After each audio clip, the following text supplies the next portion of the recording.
So as I was saying in the previous video कि ये triangle P Q R को consider करना है, जहाँ पे एंगल पी जो है वो 90 डिग्री आपको चाहिए, तो यहाँ पे 3 लेटर नेम दे दीजिए सेफर साइड पे।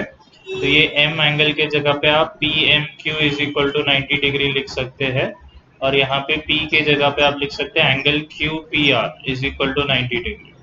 सो Q R square is equal to P Q square plus P R square, जिसमें से क्यू आर तो नहीं है मेरे पास, which is equal to P Q square. तो पी क्यू स्क्वायर तो है मेरे पास 164, तो ये हो गया 164 प्लस जो पी आर है वो ओके वो भी नहीं दिया है, एक सेकेंड। तो एक्चुअली हाँ, ये सब पूरा मेहनत ज़्यादा ही कर दिया मैंने, ये सब का कोई ज़रूरत ही नहीं था, क्योंकि यहाँ पे तो ज्योमेट्रिक मीन का प्रॉपर्टी लग रहा है directly. So sorry, so there was no need for all these things actually, directly geometric mean का प्रॉपर्टी है। तो मैं जो भी पिछला किया था सब भूल जाइए, आपको डायरेक्टली लिखना है। पहले डायग्राम बनाएंगे और फिर लिखेंगे by using property of geometric mean.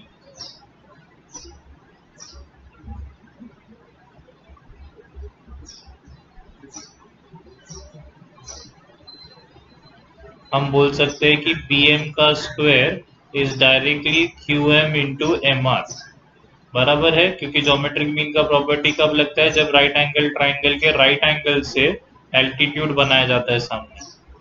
तो पी एम स्क्वायर जो है वो तो हो जाएगा 10 का square is equal to 8 into M R, और इसको सॉल्व करने पे तो एम आर का आंसर भी आ जाएगा। लास्ट स्टेप में 100 डिवाइड बाई 8 जो है वो हो जाएगा एम आर।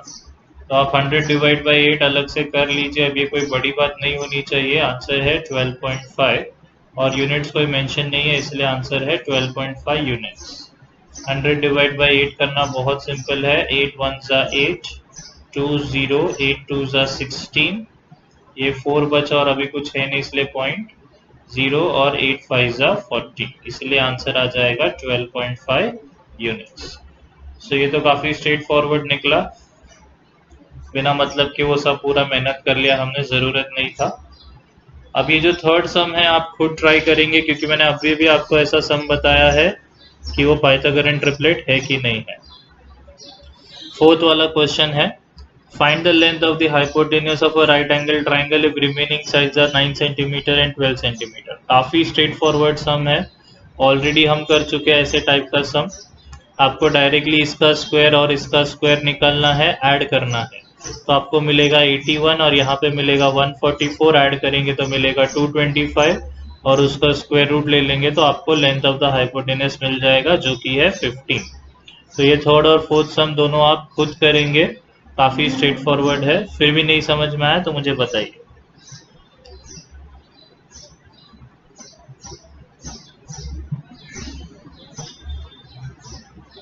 अब नेक्स्ट सम की तरफ बढ़ते हैं। यहाँ पे दिया है ए सी √8 है, कंप्लीट द फॉलोइंग है, एंगल बी ए सी कितना है। तो क्लियरली अगर ये गलत दे दिया है, इनको एक ही यहाँ पे डैश देना चाहिए था मैच करने के लिए कि ये दोनों सेम है, जैसा यहाँ पे बताया है। तो अगर ये दोनों सेम है तो ये एंगल और ये एंगल कॉन्ग्रुएंट होंगे, और क्योंकि एक 90 डिग्री है तो बचा हुआ जो है वो 45 ही होगा।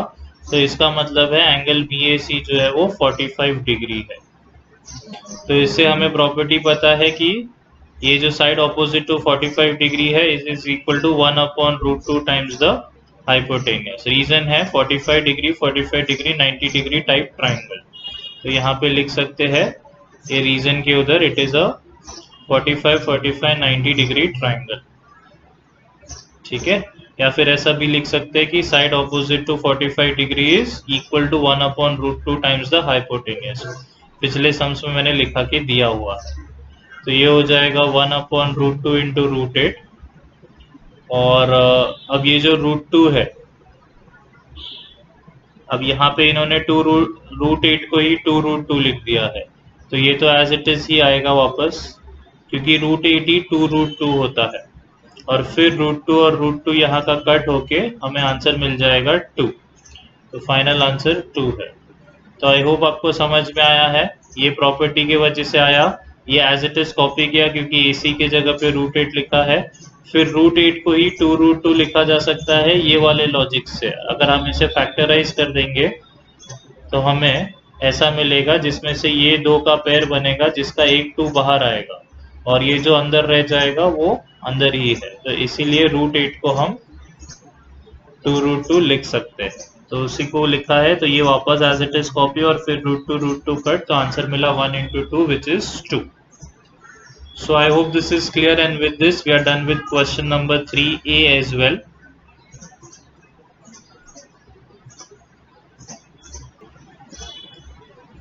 Okay, तो आगे बढ़ते हैं क्वेश्चन नंबर 3B का फर्स्ट वाला जो है, the perpendicular segment to the hypotenuse from the opposite vertex is the geometric mean of the segments into which the hypotenuse is divided. तो देखिए ये तो पूरा थियरम है, आपको टेक्स्ट बुक में रेफर करना है इसको। ये जरा मैं बाद में देख लेता हूँ, नहीं तो मोस्टली आपको खुद ही करना है। ये जो सेकेंड सम है ये काफी स्ट्रेट फॉरवर्ड दिख रहा है। लेट्स सी, हमें ये चीज को प्रूफ करना है ये वाले ट्राइंगल के लिए।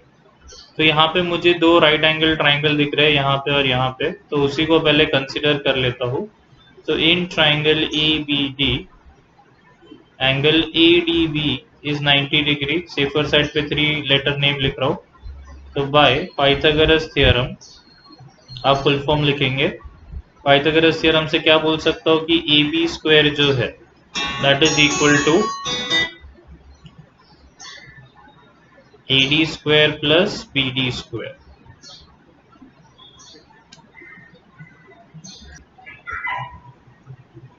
So this is for the first triangle. So for the second triangle we have in triangle ADC, angle ADC is equal to 90 degree. Therefore we can say AC square is equal to AD square plus DC square. See now from here, since AD is being repeated in both, I can say that AD square is nothing but AB square minus BD square. I'm just taking the BD on the other side, वो side पे लिखे जा रहा हूँ मैं। तो AB square minus BD square हो गया, और ये जो वैल्यू है AD square का मैं यहाँ पे पुट कर देता हूँ। तो आपका आंसर आएगा AC square is equal to AB square minus BD square plus DC square, और ये जो माइनस बी डी स्क्वायर है अब हम यहाँ पे लेके जाएंगे तो प्लस बी डी स्क्वायर हो जाएगा, और ये साइड पे बचेगा A B square plus B C square, और यही हमें प्रूव करने बोला गया था। So that's it for question number 3B का second. So remaining sums we will do in the next.